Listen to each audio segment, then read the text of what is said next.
অসমীয়া জাতিক কোনোবাই এক কৰিছে, সেইটো হ'ল জুবিন গাৰ্গ। মহাপুৰুষ শ্ৰীমন্ত শংকৰদেৱৰ পিছত যদি অসমীয়া জাতিক কোনোবাই এক কৰিছে, সেইটো হ'ল জুবিন গাৰ্গ। জগতগুৰু শ্ৰীমন্ত শংকৰদেৱে জাতিটোক এক কৰিব বিচাৰিছিলে বা কৰিছিলে, আৰু আজি কেইবাশ বছৰ পিছত এনেকুৱা এজন ব্যক্তি যাৰ নাম জুবিন গাৰ্গ, তেখেতে এই জাতিটোক এক কৰিছে, য'ত হিন্দু মুছলিম শিখ ইছাই একো নাই।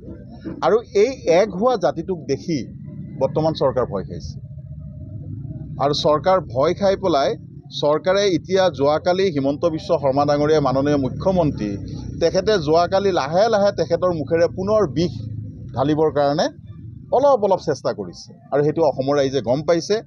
যদি বিজেপিৰ আটাইতকৈ ডাঙৰ ভয়টোৱে হ'ল সমন্বয়, আৰু সেই সমন্বয় জুবিন গাৰ্গ ডাঙৰীয়াই নিজৰ জীৱন বলিদান দি পেলাই এই অসমখনত সেই সমন্বয়টো ৰাইজক দেখাই থৈ গৈছে, আৰু সেইটো বিজেপিৰ কাৰণে এটা থিয় হিচাপে থিয় দিছে।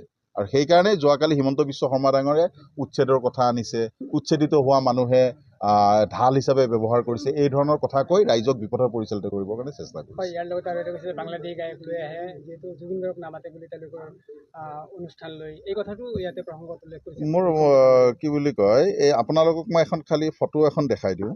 এই ফটোখনত এই যিজনী বাংলাদেশী গায়িকাৰ কথা কৈছে, মোৰ মোবাইলত চাৰ্জ আছে নাই চাব লাগিব।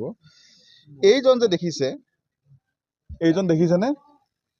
এইটো হ'ল মাননীয় মুখ্যমন্ত্ৰী হিমন্ত বিশ্ব শৰ্মা ডাঙৰীয়া, আৰু তেখেত নিজেই যিগৰাকী বাংলাদেশী গায়িকাৰ কথা কৈছে মমতাজ, এই মমতাজৰ লগত তেখেতে নিজেই ফটো উঠি পেলাই সম্বৰ্ধনা জনাই আছে।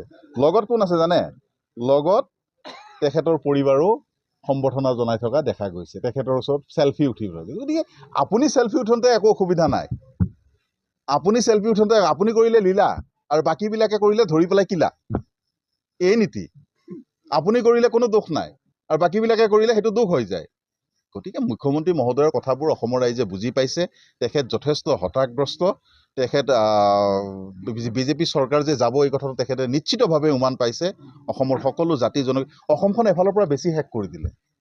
বনিয়া পুঁজিপতিক তেওঁলোকে প্ৰায় 52,000 বিঘা মাটি, 52,000 বিঘা মাটি গুজৰাটী বনিয়াক তেখেতসকলে গতাইছে। কাৰ ঘৰ ভাঙিছে?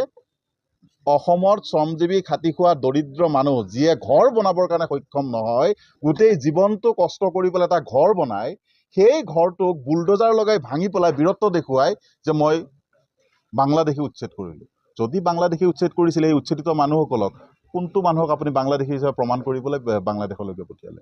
পাৰাটো নাই। অৰ্থাৎ এই কথাৰে প্ৰমাণ হয় যে আপুনি এই মানুহখিনিক আক্ৰোশমূলকভাৱে অত্যাচাৰ কৰিছে। সেইদিনাখন